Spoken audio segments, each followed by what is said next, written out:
UP में विधानसभा उपचुनाव के नतीजों के बाद कांग्रेस ने अब एकला चलो का प्लान बनाया है। विधानसभा की सभी सीटों को लेकर पार्टी ने रणनीति तैयार की है और सीटों को कैटेगरी में बांटकर कांग्रेस अपनी रणनीति तैयार करने में लगी है, जिससे ये कयास लगाए जाने लगे हैं कि यूपी में भी कांग्रेस ने अपनी राह समाजवादी पार्टी से अलग कर ली है।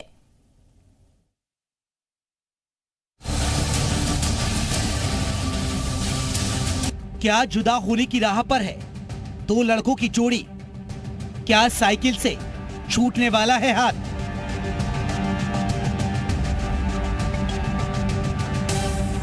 यूपी में विपक्षी गठबंधन के साथ ही अखिलेश यादव और राहुल गांधी की दोस्ती में दरार की नौबत आने लगी है। विधानसभा उपचुनाव में समाजवादी पार्टी को लगे झटके का असर अब गठबंधन पर नजर आने लगा है।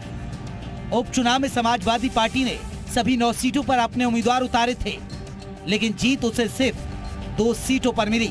करारी हार के बाद कांग्रेस ने समाजवादी पार्टी पर सीट बंटवारे में साथ न रखने को लेकर ठीकरा भी फोड़ा था और अब यूपी में कांग्रेस 2027 विधानसभा चुनाव को लेकर अकेले ही रणनीति बनाने में जुट गई है। कांग्रेस सूबे की 200 सीटों को पहली वरीयता में रखेगी, 150 सीटों को दूसरी वरीयता, तो वहीं बाकी की सीटों को तीसरी वरीयता में रखने की तैयारी कांग्रेस ने कर ली है।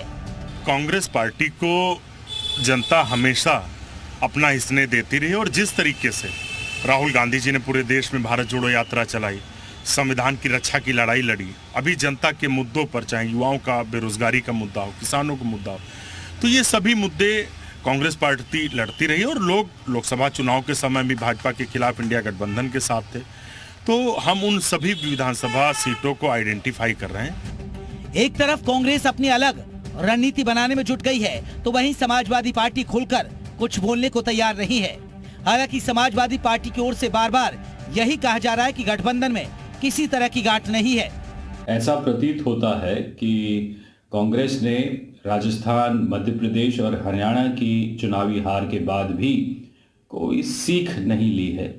अभी सबसे पहले आपको अपनी नीयत बदलनी चाहिए, फिर आप अपनी नीति बदलिए, तब शायद कहीं नतीजा बदलेगा। लोकसभा चुनाव में कांग्रेस और समाजवादी पार्टी की जोड़ी ने यूपी में बेहतरीन प्रदर्शन किया था, लेकिन विधानसभा चुनाव में सीट बंटवारे पर दोनों के बीच बात नहीं बनी थी, जिसके बाद कांग्रेस ने एक भी सीट पर चुनाव नहीं लड़ने का फैसला किया था और नतीजे आने के बाद कांग्रेस ने हार की वजह समाजवादी पार्टी की रणनीति चूक बताई थी। अब विधानसभा चुनाव को लेकर सभी सीटों पर कांग्रेस की ओर से रणनीति बनाने की कवायद दोनों दलों की राह अलग होने के संकेत दे रही है। ब्यूरो रिपोर्ट, जी मीडिया।